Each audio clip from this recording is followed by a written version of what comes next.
ചില അറിയിപ്പുകളാണ്. സേവനങ്ങൾ മെച്ചപ്പെടുത്താൻ കെഎസ്ആർടിസി ചില നീക്കങ്ങളുമായി മുന്നോട്ട് പോവുകയാണ്. ചെയർമാന്റേതായി വന്ന 10 നിർദ്ദേശങ്ങൾ എന്തൊക്കെയാണ് എന്ന് നമുക്കൊന്ന് നോക്കാം. എങ്ങനെയാണ് ഇനി അങ്ങോട്ട് കെഎസ്ആർടിസി മാറാൻ പോകുന്നത്? ടോട്ടൽ ഒരു ചേഞ്ച് ആണോ വരാൻ പോകുന്ന കെഎസ്ആർടിസിക്ക് നോക്കാം.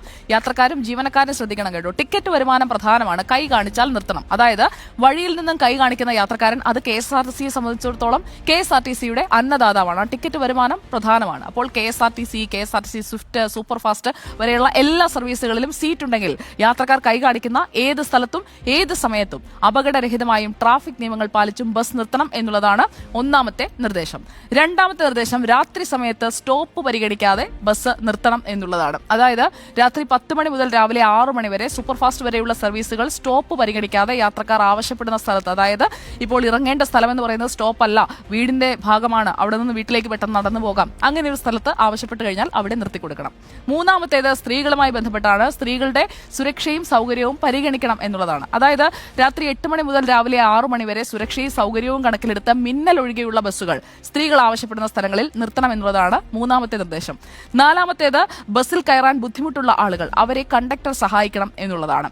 വയോജനങ്ങൾ, ഭിന്നശേഷിക്കാർ, കുട്ടികൾ ഇവർക്കൊക്കെ ബസ്സിൽ കയറാനും ഇറങ്ങാനും ഒക്കെ ബുദ്ധിമുട്ടുണ്ടെങ്കിൽ അവരെ കണ്ടക്ടർ സഹായിക്കണം എന്നുള്ളതാണ് നാലാമത്തെ നിർദ്ദേശം.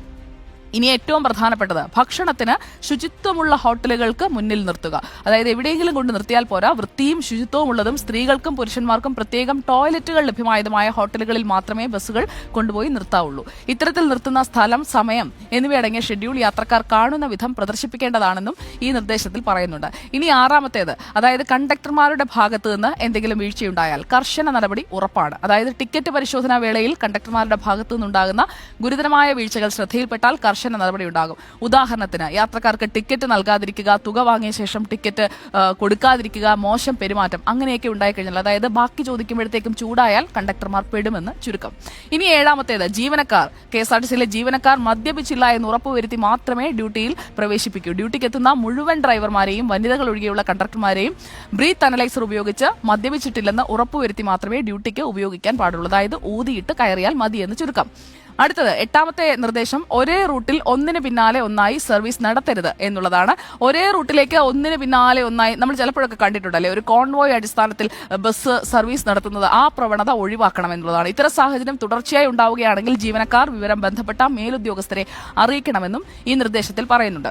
ഇനി ഒൻപതാമത്തേത്, അത് ചെറുവാഹനങ്ങൾ, കാൽനട യാത്രക്കാർ അവരെയൊക്കെ ഒന്ന് പരിഗണിക്കണം, കരുതലോടെ കാണണം എന്നാണ് പറയുന്നത്. ഓരോ ജീവനും വിലപ്പെട്ടതാണെന്നുള്ള ചിന്ത ഓരോ നിമിഷവും ഉണ്ടാകണം. അപകടം ഒഴിവാക്കാൻ വേണ്ട മുൻകരുതലെടുക്കാനാണ് പ്രാധാന്യം നൽകേണ്ടത്. അതായത് ചീറിപ്പാഞ്ഞു പോകുന്നതിനൊപ്പം തന്നെ അതുവഴി പോകുന്ന ഈ ആളുകളെ കൂടി ഒന്ന് പരിഗണിക്കണമെന്ന് ചുരുക്കം. അടുത്തത് ജീവനക്കാരുടെ പരാതികൾ, അതിൽ അവരുടെ ബുദ്ധിമുട്ടുകളിലൊക്കെ ഇടപെടൽ ഉണ്ടാകുമെന്നുള്ള ഉറപ്പാണ്. കാരണം നമ്മൾ യാത്രക്കാരുടെ കാര്യം മാത്രം നോക്കിയാൽ പോരല്ലോ, പരാതികൾ പരിഹരിക്കാൻ നിയമാനുസൃതമായി സാധ്യമാകുന്ന നടപടികൾ അടിയന്തരമായി സ്വീകരിക്കണം. ഇതുമായി ബന്ധപ്പെട്ട് ജീവനക്കാർക്ക് എല്ലാ സംരക്ഷണവും കോർപ്പറേഷൻ ഒരുക്കുന്നു എന്നുള്ളതും ഏറ്റവും പ്രധാനപ്പെട്ട ഒരു കാര്യം തന്നെയാണ്. അപ്പോൾ യാത്രക്കാരും ജീവനക്കാരും ഒക്കെ ശ്രദ്ധിക്കേണ്ട 10 കാര്യങ്ങളാണ് നമ്മൾ കണ്ടത്. അപ്പോൾ